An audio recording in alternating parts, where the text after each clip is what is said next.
Hello, hello, hello. And what I titled this, are we aligning our thinking like a magnet does with certain metals, right? Or metals. And I was watching this yesterday. I literally, guys, everything that I do, honestly, I put right through the mind model. This is like my best friend, okay, because it helps structure my thoughts. And I remember when I was in chiropractic college, we have a chiropractic philosophy, and it basically shares, which helped me connect dots in the Bible. Okay, with here's what it said.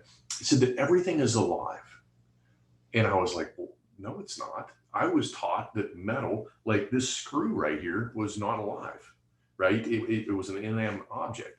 And what chiropractic philosophy taught is it maintains form. Now, for this thing to maintain form, it has electrons that move and they're repelled so far away from the positive nucleus. That's the negative charge and the positive charge. And so by doing that, it maintains a form. So if it's moving, there has to be an intelligence. Now, it doesn't adapt, it's not organized. Think about that word. Organized means organizing. We are organized, we can adapt. That means that everything is structured just how God structures things. His methods are organized. So if you want more of the source, get into and closer to the source, right? So with this thing, it can't adapt. It's unorganized, but it's still alive. Now, let me explain what I mean. So I'm watching this show with my little girl, and as we know, magnets have a north and south pole, right? You can see maybe the N and S on here. And so what happens when you rub this up against this right here? Obviously, it sticks to it, right? And the way the magnet works is it's able to draw all the electrons that are free in this other metal object to itself. It aligns it. It gets it in a coherent and organized fashion, right? And I was like, and you've heard of people that are magnetic or magnetized. Now check this out. It's not just from this magnet, because by rubbing this, what's going to happen? This now becomes magnetized. Well, excuse me, I misspoke there.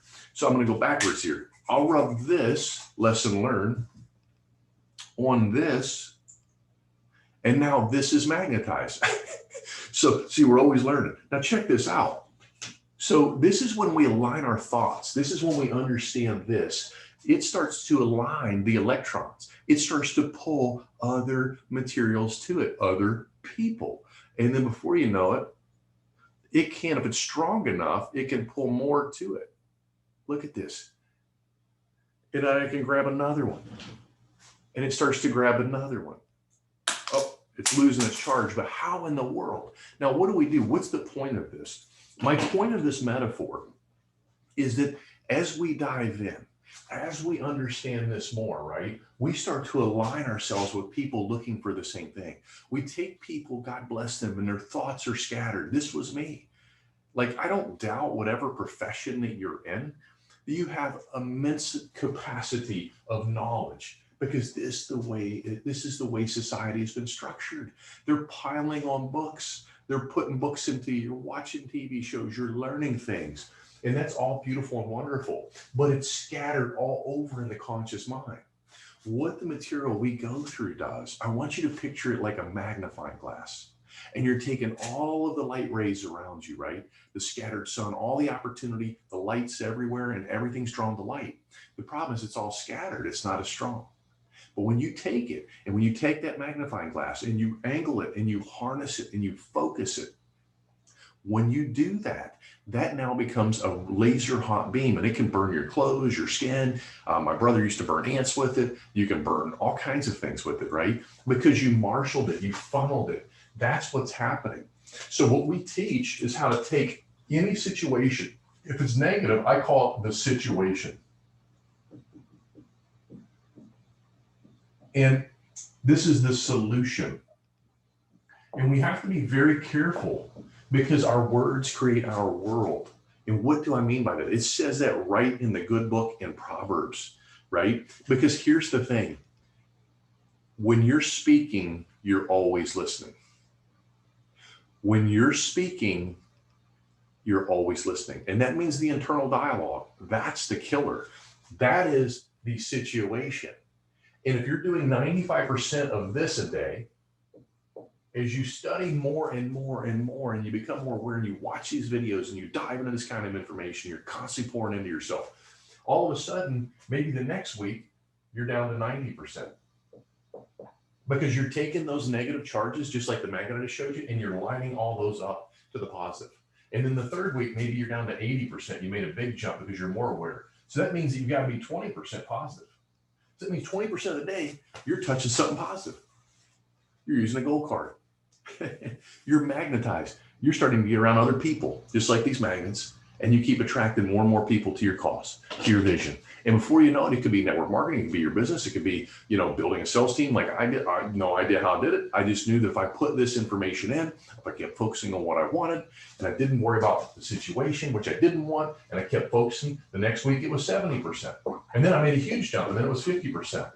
And as I made 50%, I was 50% over here. For every action, there's an equal and opposite reaction. Then it went down to 40, and it went to 60, excuse me. And then I went to 20, and I went to 80. And so the whole thing, you start to, your electrons start to line up all over here. And before you know it, you're so attractive. You're literally drawing people from all over the place, and you don't even know where they came from. It is the most beautiful thing I've ever seen. And the more I get in line with this, and the more I understand this, these positive, solutions start to enter into here. And the key to this, guys, is asking yourself big, beautiful questions. So when you have that situation, what's the flip side of that? What's the exact opposite? Put on a card the situation on one side and the solution on the other. And when you do that, you start to look for the solution. And as you do that, and you ask the question, you start to put this positive influence, this positive picture into your heart of hearts.